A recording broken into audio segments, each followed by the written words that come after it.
بسم اللہ الرحمن الرحیم۔ السلام علیکم ورحمۃ اللہ وبرکاتہ۔ سامعین محترم،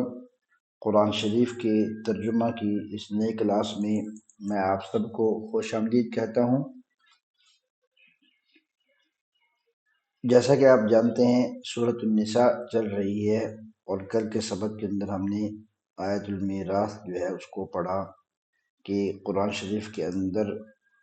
ورثاء کے جو حصے اللہ رب العزت نے متعین فرما دیے ہیں وہ کیا کیا ہیں اور کس کو کیا کیا ملنا ہے۔ چونکہ یہ صورت مدنی ہے اور اس کا زیادہ تر حصہ عائلی احکام یعنی خاندانی احکام اور مسلمانوں کی اسلامی سلطنت کے اندرونی مسائل اور مسلمانوں کے گھروں کے مسائل سے متعلق ہے، تو اسی سلسلے کو اللہ رب العزت نے آگے بڑھایا ہے۔ اور آج کی آیات کے اندر پہلے شروع اسلام میں عورت اگر بدکاری کرے تو اس پر جو سزا تھی اللہ رب العزت نے اس کو بیان فرمایا ہے۔ پھر مسلمانوں کو توبہ کرنے کا طریقہ بتایا ہے کہ توبہ کب کرنی ہے اور کس حالت میں کرنی ہے، اور کس کی توبہ قبول ہے اور کس کی توبہ قبول نہیں۔ اور آخر میں اسلامی معاشرے کے قائم ہونے سے پہلے جاہلیت کے اندر جو مختلف قسم کی رسومات اور رواجات تھے جو رائج تھے، تو شریعت نے ان کی نہ صرف حوصلہ شکنی کی بلکہ ان کو ختم کیا، تو ان کا ذکر ہے۔ تو اب بغیر وقت ضائع کیے ہم ترجمے کی طرف بڑھتے ہیں، اور ترجمے کی طرف جانے سے پہلے میری آپ سے ہمیشہ یہ گزارش رہتی ہے کہ آپ چینل کو ضرور سبسکرائب کریں اور ویڈیو کو لائک اور شیئر بھی کیا کریں۔ اعوذ باللہ من الشیطان الرجیم۔ واللاتی یأتین الفاحشۃ من نسائکم فاستشہدوا علیہن اربعۃ منکم، اور وہ عورتیں جو کوئی برائی کریں تمہاری عورتوں میں سے، یعنی مسلمان عورتوں میں سے، فاستشہدوا علیہن، تو تم گواہ بنا لو ان پر، اربعۃ منکم، تم میں سے 4 مرد۔ فَإِن شَهِدُوا، پس وہ اگر گواہی دے دے کہ ہاں ہم نے اس کو دیکھا ہے واقعتاً یہ کام کرتے ہوئے، فَأَمْسِكُوهُنَّ، تو اب ان عورتوں کو روک لو، فِي الْبُيُوتِ، گھروں کے اندر، حَتَّى يَتَوَفَّاهُنَّ الْمَوْتُ، یہاں تک کہ ان کو آ جائے موت، یعنی زندگی بھر ان کو گھروں میں روک لو، او یا یجعل اللہ لہن سبیلا، یا اللہ رب العزت ان کے لیے کوئی اور راستہ نکال دیں۔ یہ تو آیت کا مطلب ہو گیا۔ یہ آیت منسوخ ہو چکی ہے دیگر آیات جو آگے آئیں گی جن کے اندر زنا کی سزا 100 کوڑے بتائی گئی ہے، اور یہاں پر اللہ رب العزت نے اس کی طرف اشارہ بھی دے دیا کہ دیکھو ابھی مزید اس بارے میں احکام آنے والے ہیں، او یجعل اللہ لہن سبیلا، کہ اللہ رب العزت ان کے لیے کوئی نہ کوئی راستہ نکال دیں گے، اور وہ راستہ وہاں بیان کر دیا گیا، اور خود نبی کریم صلی اللہ علیہ وسلم نے اس کی وضاحت بھی فرما دی۔ واللذان یاتیانها منکم فآذوہما، اور وہ 2 مرد یاتیانہا جو تم میں سے برائی کو کر لیتے ہیں، منکم تمہارے مردوں میں سے یعنی مسلمانوں میں سے، فآذوہما تو ان کو تکلیف دو۔ اب یہ تکلیف کتنی دینی ہے؟ اصل بات یہ ہے کہ قاضی کی ثوابدید پر ہوتا ہے اور حاکم کی ثوابدید پر ہوتا ہے کہ کتنی ان کو تکلیف دینی ہے۔ البتہ فقہا کے اس میں مختلف اقوال ہیں تو ان کو دیکھا جا سکتا ہے۔ فَإِن تَابَا وَأَصْلَحَا، پس اگر وہ دونوں توبہ کر لیں اور اپنے آپ کو درست کر لیں، فَأَعْرِضُوا عَنْهُمَا، تو آپ ان دونوں کو تو معاف کر دینا۔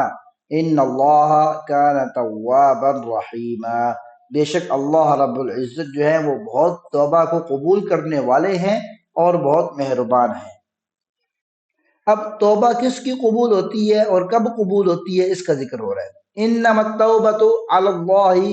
للذین یعملون السوء بجہالۃ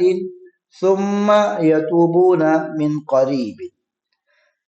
توبہ تو اللہ کے ذمے صرف اس شخص کی ہے، للذین یعملون السوء، جو کوئی گناہ کرتے ہیں، بجہالۃ، نادانی میں، نہ جانتے ہوئے، ثم یتوبون من قریب، پھر بہت ہی جلد جو ہے وہ اس پر جو ہے وہ توبہ کر لیتے ہیں، اللہ رب العزت کے ہاں اس کی معافی مانگ لیتے ہیں، فَأُولَئِكَ يَتُوبُ اللَّهُ عَلَيْهِمْ، تو یہ وہ لوگ ہوتے ہیں کہ اللہ رب العزت ان کی توبہ کو قبول فرماتے ہیں، وَكَانَ اللَّهُ عَلِيمًا حَكِيمًا، اور اللہ رب العزت ہے وہ بہت جاننے والے بھی ہیں اور بڑے حکمت والے بھی ہیں۔ وَلَيْسَتِ التَّوْبَةُ لِلَّذِينَ يَعْمَلُونَ السَّيِّئَاتِ، اور توبہ ان لوگوں کی نہیں جو گناہ کرتے ہیں، گناہ کرتے رہتے ہیں، حتیٰ یہاں تک کہ اذا حضر احدهم الموت، کہ جب کسی ایک پر موت کا وقت قریب آ جاتا ہے، موت آنے والی ہوتی ہے، قال، تو وہ بولتا ہے، انی تبت الآن، کہ اب میں نے توبہ کر لی۔ تو اللہ رب العزت کہہ رہے ہیں کہ اس وقت، یعنی بستر مرگ پر جو ہے وہ توبہ قبول نہیں،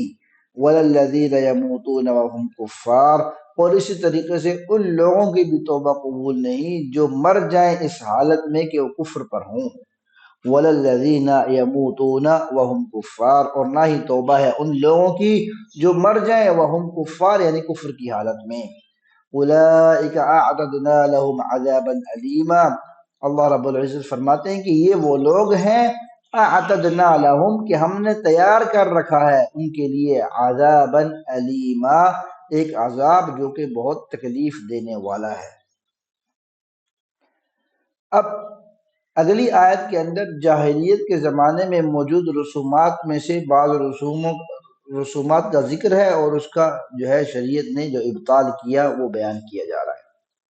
یا ایھا الذین آمنوا، اے ایمان والو، لا یحل لکم، تمہارے لیے حلال نہیں، ان ترثوا النساء کرہا، کہ تم عورتوں کو بھی میراث میں جو ہے وہ میراث بنا کر لے لو، کرہا، ان کے نہ چاہنے کے باوجود۔ ہوتا یہ تھا کہ جب کوئی آدمی فوت ہو جاتا تو زمانہ جاہلیت کے اندر جس طریقے سے اس کا مال تقسیم کیا جاتا تو ورثہ جو ہے اس کی بیوی کو بھی اپنی ملکیت سمجھتے، بئی معنی کہ وہ ان کی اجازت کے بغیر نہ گھر سے نکل سکتی، نہ کوئی تصرف کر سکتی، نہ شادی کر سکتی، تو وہ ایک قسم کی قید ہو جاتی، ان کے احکام کی پابند ہو جاتی۔ تو اللہ رب العزت نے اس بری عادت کو ختم فرمایا اور یہ اعلان کر دیا کہ دیکھو، عورت کی مرضی کے بنا تم اس کو اس طریقے سے اپنی وراثت میں نہیں سمجھ سکتے، یہ تمہارے لیے حلال نہیں۔ وَلَا تَعْضُلُوهُنَّ، اور اسی طریقے سے مت ان کو قید کرو، لِتَذْهَبُوا، تاکہ تم لے جاؤ، بِبَعْضِ مَا آتَيْتُمُوهُنَّ، اس چیز کو جو تم نے ان کو مہر کے طور پر دی تھی اس کو تم ان میں سے لے لو، إِلَّا أَن يَأْتِينَ بِفَاحِشَةٍ مُبَيِّنَةٍ، وَلَا تَعْضُلُوهُنَّ سے ایک اور رسم کو بیان کیا جا رہا ہے اور شریعت نے اس کا خاتمہ کیا، وہ یہ کہ اگر میاں اور بیوی کے درمیان ناچاقی ہو جاتی یا شوہر کو بیوی ناپسند ہوتی تو وہ کیا کرتا، اس پر طرح طرح کی پابندیاں لگا دیتا، اس کو گھر میں قید کر دیتا، تاکہ یہ تنگ آ کر مجھ سے کہے کہ دیکھو یہ جو تم نے مہر دیا تھا یہ تم رکھ لو اور مجھے آزاد کرو۔ تو محض اس وجہ سے کہ تم اپنا حق مہر کا دیا ہوا پیسہ واپس لینا چاہتے ہو، تم اس عورت پر ظلم کر رہے ہو، زیادتیاں کر رہے ہو، تو شریعت نے اس سے روک دیا۔ اور ایک صورت بتائی کہ دیکھو تم اپنا دیا ہوا مہر اس صورت میں واپس لینے کے حقدار ہو کہ اگر وہ عورت کسی فاحشہ کام کے اندر، کسی برائی کے اندر، بے حیائی کے کام میں مبتلا ہو، اور پھر تم اس سے کہو کہ اب تم جو ہے بے حیا ہو گئی ہو، تم برائیوں میں پڑ گئی ہو، اب تم میرے ساتھ نہیں رہ سکتی، اور تم اگر الگ ہونا چاہو تو میرا مہر جو میں نے تمہیں دیا تھا مجھے واپس کر دو اور میں تمہیں آزاد کر دیتا ہوں۔ تو حق مہر کی واپسی کا مطالبہ شریعت کے اندر شوہر صرف ایک صورت میں کر سکتا ہے، اور وہ یہ ہے کہ عورت جو ہے وہ بد کردار ہو جائے۔ وَلَا تَعْضُلُوهُنَّ، تم ان کو مت روکے رکھو گھروں کے اندر، لِتَذْهَبُوا بِبَعْضِ مَا آتَيْتُمُوهُنَّ، تاکہ تم لے سکو ان سے وہ جو تم نے ان کو دیا ہے اس کا بعض، یعنی حق مہر۔ اللہ، ہاں ایک صورت یہ ہے، مگر یہ کہ ان یاتینا، کہ وہ عورتیں یاتینا بفاحشۃ مبینہ، کسی کھلی بے حیائی میں مبتلا ہوں، تو اس صورت میں تم وہ اپنا مہر جو ہے واپس لے سکتے ہو، اس کا مطالبہ کر سکتے ہو۔ وعاشروہن بالمعروف، اور ان کے ساتھ جو تمہارا رہن سہن ہوگا، معاشرت ہوگی، وہ کیسی ہونی چاہیے؟ بالمعروف، شریعت کے بیان کردہ رسم و رواج کے مطابق ہونی چاہیے۔ فَإِن كَرِهْتُمُوهُنَّ، پس اگر تم انہیں ناپسند کرتے ہو، فَعَسَىٰ أَن تَكْرَهُوا شَيْئًا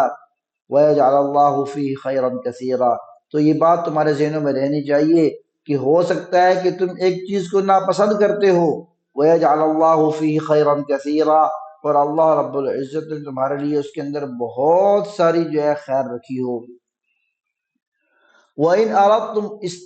أَرَدْتُمُ اسْتِبْدَالَ زَوْجٍ مَّكَانَ زَوْجٍ، اور اگر تم ایک بیوی کے بدلے میں اب دوسری بیوی لانا چاہتے ہو، وَآتَيْتُمْ إِحْدَاهُنَّ قِنْطَارًا، اور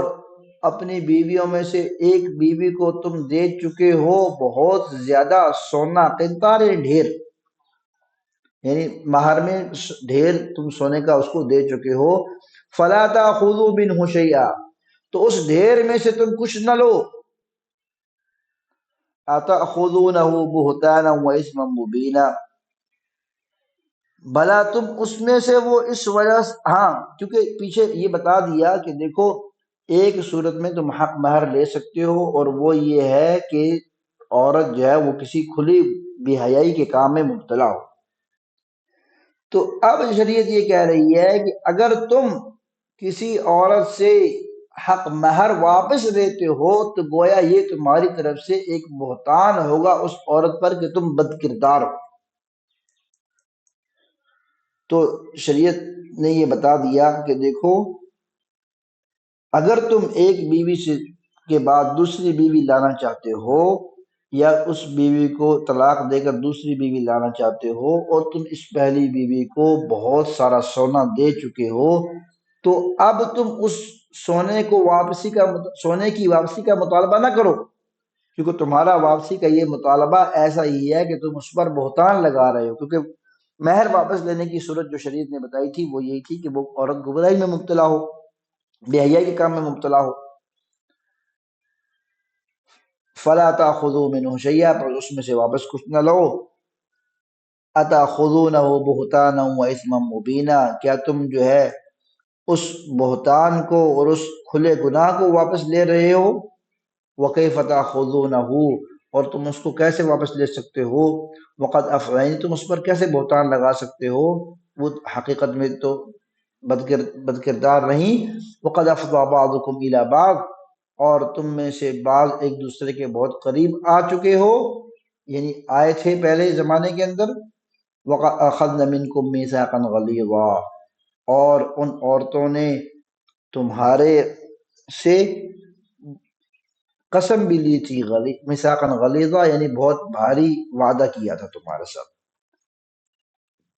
وَلَا تَنْكِحُوا مَا نَكَحَ آبَاؤُكُم مِّنَ النِّسَاءِ، اب اس آیت کے اندر شریعت نے جاہلیت کی ایک اور رسم کو ختم کیا۔ وہ رسم یہ تھی کہ جب کوئی باپ مر جاتا اور اس کے نکاح میں اس شخص یعنی وارث کی ماں کے علاوہ جو اور بیویاں ہوتی تھی اس شخص کی، تو یہ اب سوتیلا بیٹا اس اپنی سوتیلی ماں سے نکاح کر لیتا، اس کو اپنی زوجیت میں لے لیتا۔ تو شریعت نے اس بے حیائی اور اس بری رسم کو ختم فرمایا، اور یہ اعلان ہوا کہ وَلَا تَنْكِحُوا، اور تم نکاح مت کرو، مَا نَكَحَ آبَاؤُكُم، ان عورتوں سے جن سے تمہارے باپ نے نکاح کیے تھے، ما نکح آباؤکم من النساء، ان عورتوں سے جن سے تمہارے آبا و اجداد نے نکاح کیے، الا ما قد سلف، ہاں وہ جو پہلے ہو چکا، جو گزر گیا، وہ اللہ رب العزت تمہیں معاف فرما دے گا۔ انہ کان فاحشۃ ومقتا، یہ جو ہے ایک جو ہے برائی تھی، وساء سبیلا، اور ایک قسم کی بے راہ روی تھی، تو اللہ رب العزت نے اس سے روکا۔ تو اس سے پہلے جو ہو چکا تھا شریعت جاہلیت کے زمانے میں، تو اللہ رب العزت نے اس کو معاف فرما دیا۔